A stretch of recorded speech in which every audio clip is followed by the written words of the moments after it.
Ha. Ha?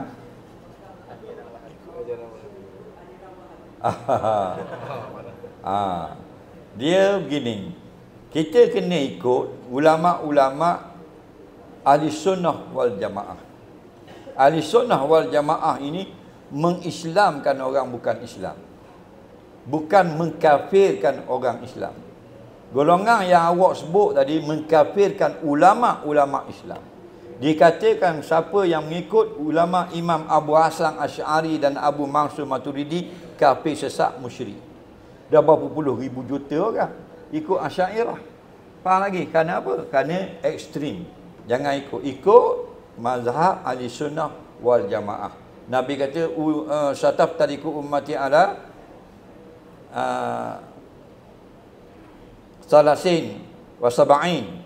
Umat aku berpecah kepada 73 kaum. Sintani wa sab'un finnar. Nah, 72 masuk dalam api neraka. Wahid fil jannah. Satu saja dalam syurga. Maka tanya seorang lelaki, ya Rasulullah, man wahid fil jannah? Hak satu dalam syurga tu golongan mana? Ma ana alaihi wa ashabi. Golongan yang aku dan sahabat aku. Wahabi ni ikut Nabi ke tak? Nampak? Ada tak mengkafirkan? Nabi mengkafirkan ulama-ulama Islam? Ada tak? Dia kata. Nah, tu balik kita kepada salaf. Siapa salaf? Ulama-ulama dahulu yang terbaik. Faham? Imam Hanbali, Imam Hanafi, Imam Malik, Imam Syafi'i. Wahabi Muhammad bin Abdul Wahab baru 200 tahun zaman moden. Faham lagi? Kita tak ikut, kita ikut Salafi, iaitu Imam Hanafi lahir 80 Hijrah, Imam Maliki lahir 93 Hijrah, Imam Syafi'i 150 Hijrah dan Imam Hanbali 164 Hijrah. Betul tak? Ini imam-imam yang dikira salaf tak sampai 300 tahun sampai pada zaman Nabi. Faham? Kalau sampai boleh minum arak dengan syarat tidak mabuk, itu sesat ke tak? Minum arak boleh, tapi jangan sampai mabuk. Itu fatwa Wahabi. Faham tak lagi? Boleh menyusu dengan perempuan yang dewasa. Dalam mazhab ahli sunnah, menyusu ni budak tak sampai 2 tahun. Faham tak lagi? Ni kita ni, Tok Syiok umur 43 boleh ngopek dengan bini orang. Faham? Sesat ke tak? Punah kanah habis manusia ni. Betul tak?